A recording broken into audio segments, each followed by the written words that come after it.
Hey, we did it. Yeah. First time. Yeah, we did it. So I titled this, what's going on with the real estate market, obviously kind of just a basic overview. The first slide that I want to talk about is, and obviously this data was pulled yesterday, so that would be April the 21st. Right. So the previous 7 days, and this includes data just for Georgia MLS. And for anybody listening, there are multiple MLSs throughout our state. Georgia MLS is one of the largest, so this is the one that we chose to pull the data from.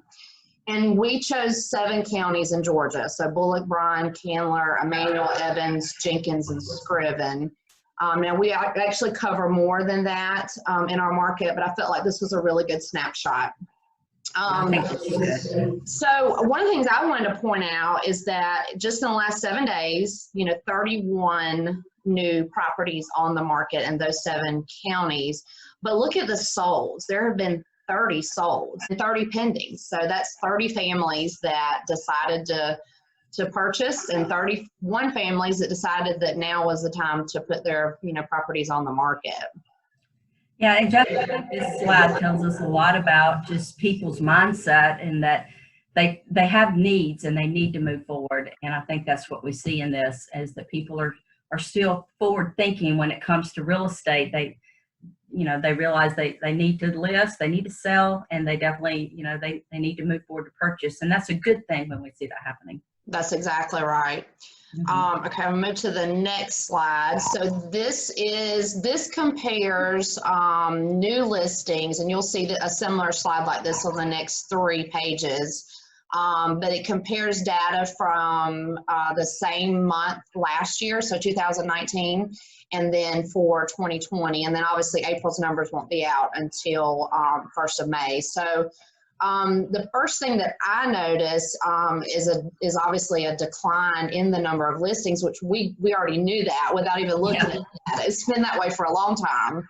Well, yeah, that came on way before the virus. I mean, yes. this was not anything new. This didn't happen because of the virus. We've known this. That's right. I mean, there's been a lack of inventory in our market. I mean, I know you've experienced it. I've experienced it. In fact, just in the first quarter of the year, I was in probably, I would say, 2 out of 3 times in multiple offer situations whenever I was representing a buyer or seller.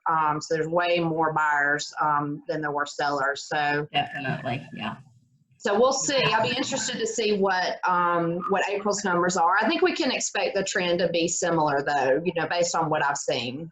Yeah, I think so too. I think it'll definitely be lower, and we'll just. But it's been the case. I mean, and exactly what's the cause of that?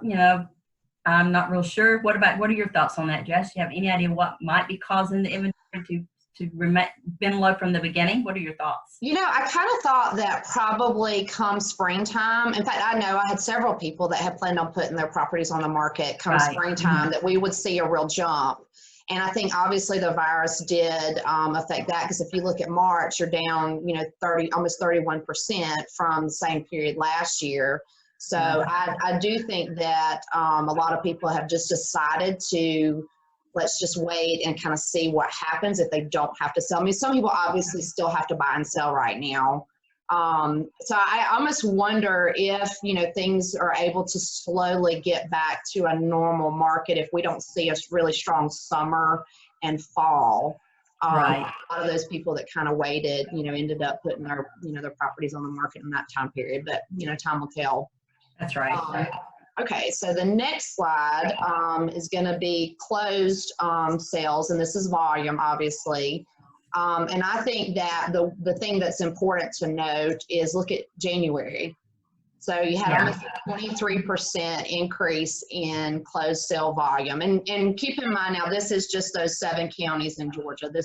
I'm trying to give more of a local snapshot, not, so much of either a state or a national one. Right. And then it, of course, declined in February, which I think that has a lot to do with the lack of inventory. So the lower the inventory you have on the market, obviously, the less sales you'll have. And then, obviously March was much lower as well. So again, it'll be interesting to see what April does. If you notice the numbers, which I find interesting looking at this, is that March actually in 2019 was a really big month. It was a very strong month, and even in my own personal sales, that was a strong month for me. In April last year, 2019, was a little bit low too. So, you know, it's kind of interesting, which is, you know, that's not typical necessarily that we see that. So for some reason or another, it dipped a little bit in April 2019. So. Yeah, it is really, you can tell the highest month looks like June, but June and July, but then, you know, March actually comes in third. So, right. You know, it'll be interesting to see what April will look like, but that is what the numbers are as of right now for the closed sale volume. So this is average days on the market, and this is one that we pulled to kind of show this is the one we like to see go down. Yeah. we like to see the negatives there.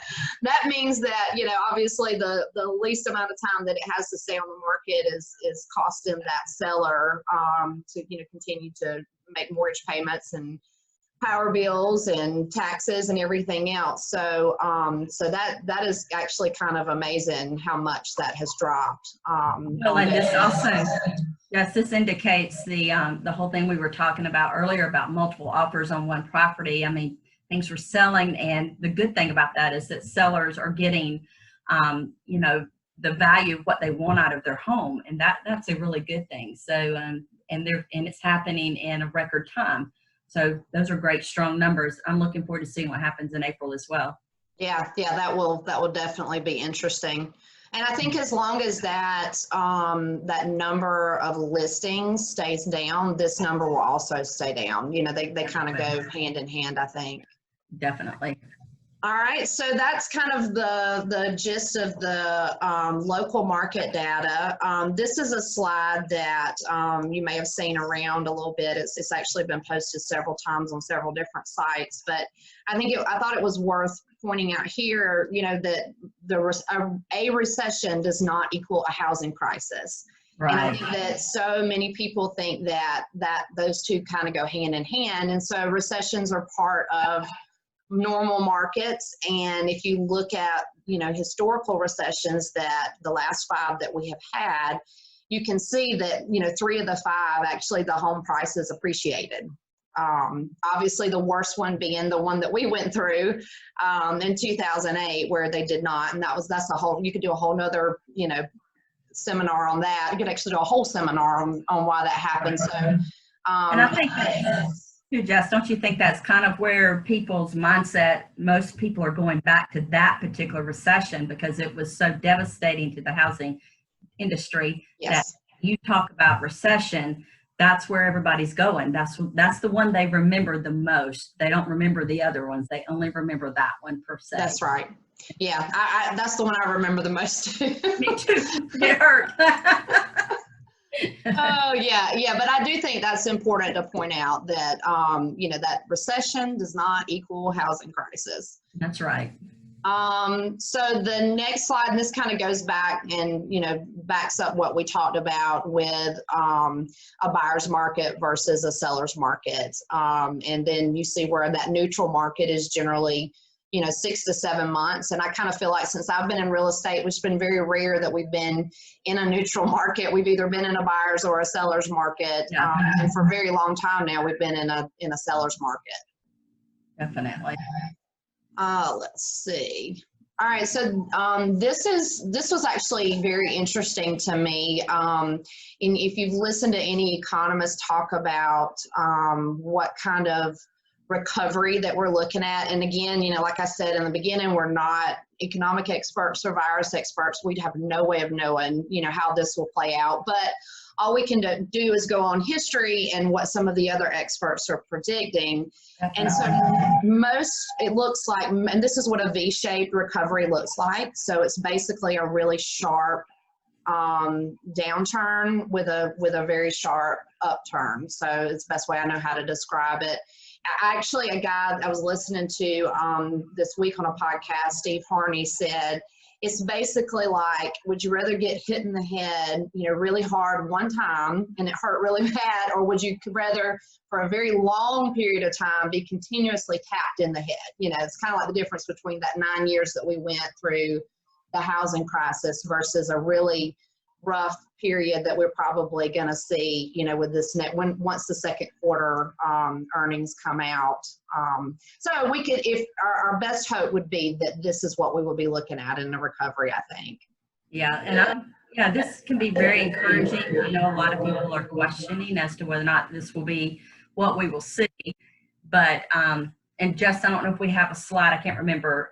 We put a slide in here that talks about the whole thing about in previous times in history where there's been an epidemic like what we've been through, that this has been, the recovery has always been a V-shape in the 4 previous pandemics, that we've been through. So anyway, I think that this, hopefully, if the economists are correct, and obviously they're looking at lots of data and they're looking at history and all of that, they have every reason to believe that this is what will happen. And so this is me personally. I really like the idea that we will, just like we went down really fast, right, come back up. Hopefully, by the end of the third quarter, we're going to be back up. Yes, I agree. I hope so as well. So this is just one that obviously you can read that the head of cross-asset fundamental strategy at JPMorgan just posted about, I guess it's been almost a couple of weeks ago. But, the COVID-19 recession might only be 1 or 2 months old, but few signs of the always hoped for V-shaped recovery are starting to emerge. So I just threw that in there because I just felt like, again, we're not experts on all that. And like you said, they're looking at the data, but it always does make me feel better when the experts, say that this is what they think or what they predict will likely happen in the end. Well, and Jeff, one of the things that we often think about is, well, what's the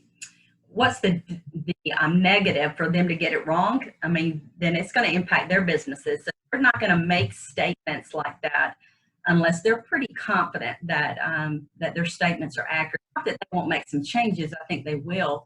But these, financial institutions, they know they've got to get it right. So I think we have a lot to be encouraged about. Yes, I agree. Sorry, I was playing around on here while you were talking. You're good. You're good. So yeah, it's kind of short and sweet for our first time trying to kind of dive into some of the stuff that can be a little bit complicated. I hope that we've been able to simplify it as much as possible. And I think the biggest takeaway is that everybody's situation is different. We're all wearing a different, pair of shoes. And so whether it's now or in the future, we want people to know that we're here for you. We're not just sitting back, hoping that things are going to get better. We're really working hard and diving into trying to figure out what it is that we can do to try to help educate the public, stay safe, obviously. What are the best practices that we can continue to do and make changes for the future? And every agent here at Great Georgia Realty is 100% on board with doing that. So we're available.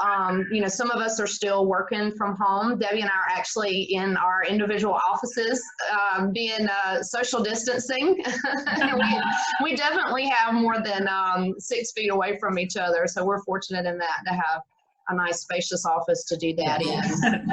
We are. We're very blessed in that regard. And just to, reiterate what Jess is saying, I mean, our biggest concern is about you guys and about our clients and about, all of you. So we're just going to do everything we can to educate ourselves to make so that we can educate you and keep you informed. And so, if you've got any questions at all in regards to anything that's happening in the real estate industry, if we don't know the answer, we'll find out the answer. We'll do everything we can to help you.